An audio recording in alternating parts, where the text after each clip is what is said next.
Bonjour, bienvenue dans l'interview. Aujourd'hui, je reçois Didier Gauzoin. Bonjour. Bonjour. Alors, ministre bruxellois de l'Emploi, de la formation professionnelle et de l'économie. 3 sujets très intéressants dont on va parler cette semaine.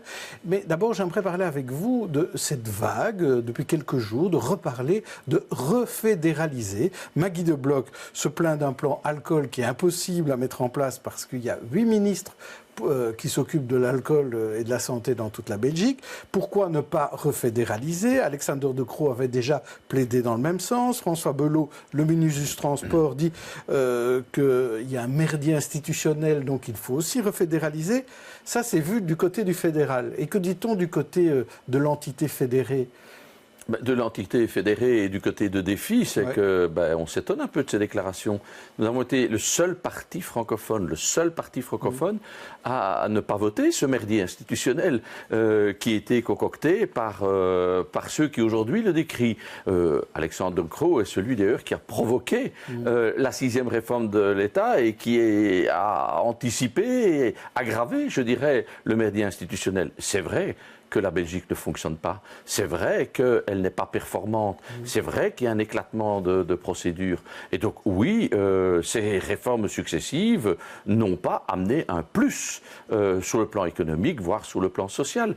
Quant à Madame De Block, sur le plan alcool, c'est exact que nous ne sommes pas d'accord avec elle parce qu'il y a 2 dispositions qu'elle refuse de mettre en œuvre, et ça elle ne le dit pas, à savoir dans le plan alcool l'interdiction de vente d'alcool sur les aires d'autoroute, comme ça se fait en Allemagne et en France, on ne peut plus vendre d'alcool sur les autoroutes, ni dans les distributeurs. Interdire la vente d'alcool pour des jeunes dans les magasins, mais continuer à avoir de l'alcool dans certains distributeurs, nous voulions interdire, et ça, Madame De Block s'y est opposée, sans doute que le lobby a fonctionné à plein pour éviter cette mesure. Voilà la raison pour laquelle il n'y a pas d'accord, sinon on était tout prêt, mais c'est elle qui a calé sur ces propositions-là. Et quand le Premier ministre s'inquiète des métiers en pénurie, est-ce que vous lui dites, c'est pas votre affaire, c'est le problème des régions? Mais vous m'avez vu, j'ai fait une déclaration, pas du tout. Moi, je me réjouis lorsque le fédéral se réapproprie de matières qui sont communes à l'ensemble des entités et tente de créer une dynamique positive. Non, c'est bien ça le rôle du fédéral. Aujourd'hui, nous sommes, avec les réformes institutionnelles, dans un fédéralisme d'opposition et pas dans un fédéralisme de coopération. Alors, pour une fois, il y a une tentative qui va dans le bon sens. Je ne fais que la saluer. Alors, les chiffres du chômage sont constamment à la baisse à Bruxelles, et notamment le chômage des jeunes. Vous insistez beaucoup là-dessus. C'est grâce à quoi ce chômage des jeunes baisse autant cette année? Il y a incontestablement un effet de conjoncture. Il y a aussi des mesures... Parce que ça baisse partout. Oui, bien sûr. Ouais. Il y a aussi des mesures qui sont prises par le fédéral et qui sont positives. Mais ça, ce sont 2 indicateurs qui valent autant pour la région wallonne, pour la région flamande ou pour Bruxelles.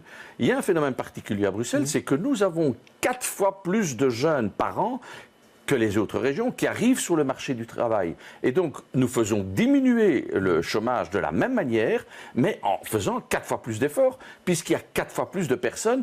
C'est dû au rajeunissement de notre population. Et donc, ça montre qu'à Bruxelles, il y a quelque chose de particulier qui est l'accompagnement, l'encadrement, le nombre de formations, le nombre de stages que l'on déploie pour donner des occasions de boulot et de motivation aux jeunes. Alors, ça baisse, mais ça reste encore très élevé. Trop élevé. Ça veut dire que le turbo, il doit être mis sur quoi dans les années à venir? Je pense qu'il faut continuer à se concentrer sur les nouveaux arrivés sur le marché de l'emploi. Il ne faut pas qu'ils se perdent et s'engluent dans le chômage. Mais il faudra maintenant et demain s'attaquer à tous ceux qui sont englués dans le chômage, le stock des demandeurs d'emploi. Le noyau dur, en fait.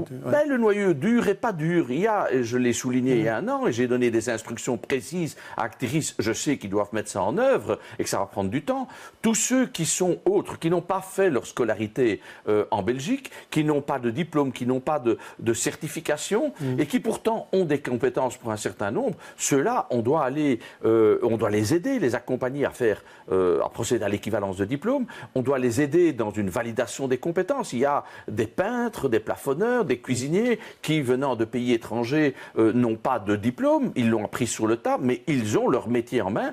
Il faut qu'on les mène vers la validation des compétences. Et là, il y a un travail de fond à faire par rapport à tous ceux qui sont, je dirais, bloqués dans ce chômage structurel. Donc on peut encore baisser ce chômage? Oui, bien entendu, on peut encore baisser, mais il faut dire, oui, on venait de 32%.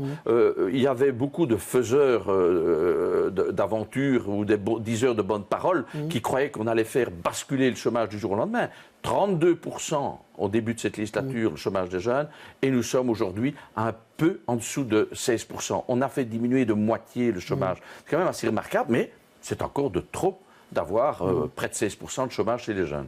Alors, on ne sait pas si l'économie internationale va nous aider, parce qu'il y a eu un coup de froid énorme ce week-end sur les relations internationales et multilatérales. Un G7 catastrophique qui a vu Trump refuser de signer le communiqué commun. Alors, quelle est votre réaction? Je vous propose 3 types de réactions. La première, c'est Trump est un fou dangereux. La deuxième, Trump vit encore dans les années 80. Ou enfin, Trump est une chance pour l'Europe. Certainement pas la dernière. Aucune des 3, je dirais. Je ne veux pas insulter les gens. Je pense que Trump participe, comme d'autres mouvements populistes, réactionnaires, nationalistes, à se replier sur soi. Comme si le politique qui a déjà perdu beaucoup de pouvoir allait pouvoir lutter contre la mondialisation de l'économie par des mesures de repli sur soi. Au contraire, on doit construire une guidance économique européenne, une politique commune européenne. On doit tenter d'avoir une politique mondiale la plus cohérente possible. Ouais, mais ça a l'air difficile. Hein, mais bien entendu, parce que Trump est animé, comme tous les populistes, à ne regarder que dans son assiette, mais ce faisant, il va tirer et il tire l'économie vers le bas. Vous l'avez noté, les indicateurs de performance pour la Belgique sont en train de baisser. C'est dû notamment à ces facteurs d'instabilité politique, d'instabilité économique, qui accompagnent d'ailleurs par une augmentation des taux d'intérêt. Si les taux d'intérêt augmentent, ce qu'on le croit, vous allez voir la charge de la dette, et ça va de nouveau peser sur la classe moyenne, sur les populations qui, elles, sont captives à la différence de grandes multinationales, etc. Donc Trump, c'est pas un fou parce que je n'aime pas insulter les gens, mais c'est quelqu'un qui crée le désordre économique mondial, comme tous les autres populistes et nationalistes. Alors, les sondages sont plutôt bons pour l'instant pour Défi. Le sondage Ipsos RTL Le Soir a montré que Défi est deuxième parti à Bruxelles. Olivier Minguin, première personnalité. Ça veut dire que si Défi confirme et que vous devenez le parti du ministre-président, ça pourrait vous intéresser de devenir ministre-président, Didier Gaudoin? Je n'ai jamais de plan de carrière. Moi, je me suis consacré pour ma commune et pour ma région, et je trouve que c'est déjà un beau boulot. J'essaye aujourd'hui de concentrer toutes mes forces sur mon job de ministre de l'Emploi. Je veux encore arriver à de meilleurs résultats et je pense que peut-être ça influence le regard du citoyen. Oui, on est sérieux. Oui, on tient nos paroles. Oui, on ne traîne pas des casseroles. Et je crois que cette autre manière de faire la politique, c'est cela qui fait que beaucoup de citoyens, de plus en plus, se retrouvent dans Défi. Et nous allons continuer en cela.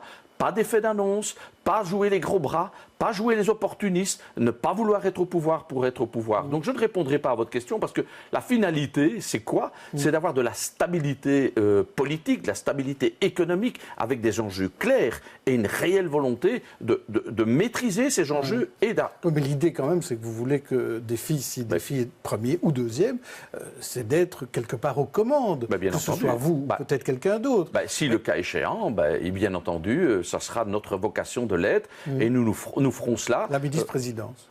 Si nous sommes pas premier parti, c'est évident que le poste de ministre-président reviendra à Défi. Et dans votre cas, vous c'est Auderghem. Vous êtes candidat au communal. Vous aviez dit que vous vouliez attendre de voir s'il y avait de la relève possible à Auderghem pour voir un petit peu plus clair. Est-ce que vous voyez déjà un petit peu plus clair ou bien il faut attendre 2019? On y travaille un peu, en tout cas avant 2019. Il faudra qu'on voit clair. Mais je travaille effectivement à ce renouveau. Je veux ce renouveau. Je veux qu'il y ait aussi une nouvelle génération qui appréhende autrement la politique. Et puis, je crois aussi que... faut leur laisser la place. Mais bien entendu, il faut leur laisser. C'est ce que j'ai fait à Oudergem, je leur ai laissé la place. J'étais prêt à être dernier, milieu de liste, ou même pas sur la liste. Ça n'a pas marché, soit c'est pas grave, on ne réussit pas toujours, tout ce que l'on entreprend. Mais bien entendu, c'est partie remise, et je continuerai à travailler dans ce sens-là, comme je continuerai jusqu'au dernier jour à faire diminuer ce chômage et être encore plus efficace dans la lutte contre le chômage. Alors sur le décumul, vendredi, il y a eu vote sur le décumul intégral, pas de surprise. Il a été retoqué, ce décumul intégral, puisqu'il n'a pas obtenu la majorité dans les deux groupes linguistiques. Alors, un second vote est prévu d'ici 30 jours, ou peut-être un petit peu plus. Laurette Onkeling Sadi proposait de temporiser et d'accepter des modalités. Est-ce que vous êtes d'accord avec elle? Mais en tout cas, ce que je ne veux pas, c'est qu'à un moment donné, ce soit la NVA, à partir du gouvernement flamand et du Parlement flamand, qui commence à jouer l'arbitre. Et donc je ne veux pas entraîner le Parlement bruxellois dans une situation où finalement la NVA, à travers le Parlement flamand, bloquerait les institutions flamandes, comme l'a laissé entendre le responsable NVA bruxellois la semaine passée. Donc ça, je ne veux pas être dans un scénario où cela soit possible. Donc je ne veux pas être dans un scénario où la NVA pourrait actionner le conflit d'intérêts.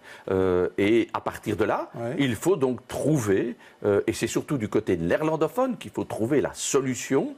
Je crois qu'un dialogue entre les partis néerlandophones qui aujourd'hui sont divisés, plus que les francophones, puisque une grande majorité de francophones est d'accord sur le décumul, dont défi bien évidemment.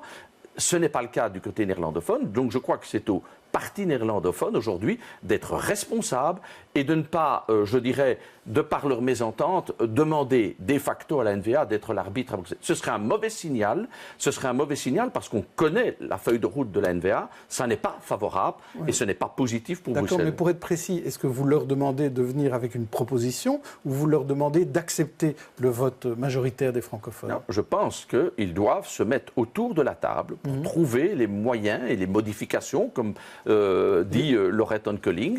Je crois que c'est eux qui ont les cartes en main. Moi, je ne peux pas faire voter, je ne peux pas voter pour les néerlandophones.